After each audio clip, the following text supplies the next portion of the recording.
Lorsqu'il prend le pouvoir le 4 août 1983 aux mains du président d'alors Jean-Baptiste Ouédraogo, Thomas Sankara avait pour bras droit un certain Blaise Compaoré. L'objectif pour les deux révolutionnaires était clair, bâtir un état de démocratie populaire pour mettre fin à 23 années de néocolonisation. Le nom du pays est changé, la Haute-Volta devient le Burkina Faso, comprenez, la patrie des hommes intègres. Il est dès lors dirigé par le Conseil national de la Révolution. Thomas Sankara devient alors le président du Burkina Faso, un président charismatique, icône du panafricanisme. Blaise Compaoré, lui, est ministre dans ce gouvernement révolutionnaire qui entend privilégier les plus fragiles, les femmes et la jeunesse notamment. La révolution est d'abord accueillie avec enthousiasme par la population, mais très vite, elle s'essouffle. Blaise Compaoré, qui s'opposait à Thomas Sankara à propos de la direction à donner à la révolution, renverse le régime et prend à son tour le pouvoir le 15 octobre 1987. Sankara est tué avec 13 autres personnes ce jour-là. Épilogue d'un duo qui aura marqué l'imaginaire collectif du Burkina Faso pendant plus de 30 ans, sur fond de rivalité historique, comme nous l'explique Jean-Baptiste Placa, éditorialiste Afrique sur RFI. Au départ, ils devaient tous avoir la même sincérité révolutionnaire, si l'on ose dire.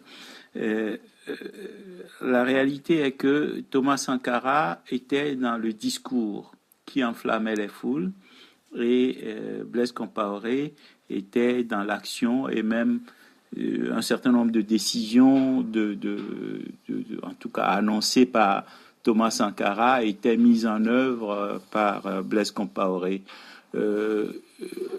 Jusqu'à l'assassinat de Sankara, personne ne doutait de la fraternité et de l'amitié entre ces deux hommes. Thomas Sankara mort, le nouveau régime dénommé Front populaire entend opérer une rectification du processus révolutionnaire. Première mesure prise par le nouveau président, dissoudre le CNR. La chasse à l'homme est lancée contre les fidèles lieutenants de Thomas Sankara, réprimés jusque dans l'armée.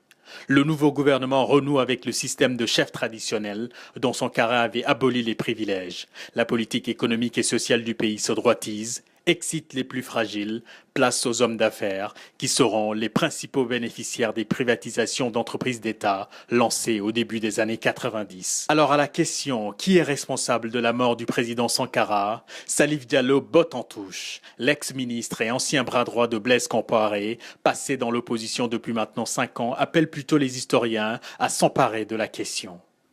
Mais le président Sankara, quoi qu'on dise, était un grand patriote pour les Burkinabés.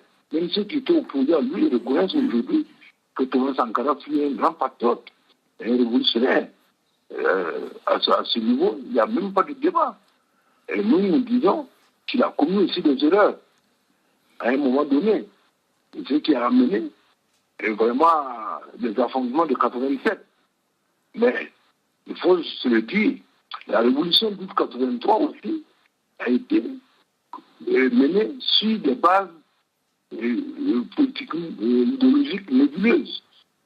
Il y avait plusieurs composantes, plusieurs groupuscules idéologiques et politiques qui étaient dans le CNR et qui utilisaient le paravent militaire pour assouvir les desseins politiques ou idéologiques. La veuve de Thomas Sankara, elle, demande que justice soit rendue. Nul doute que Madame Sankara est satisfaite du départ de Blaise Compaoré. Sa chute marque pour elle la fin d'une période personnelle longue de 27 ans, commencée brutalement par la mort de son mari.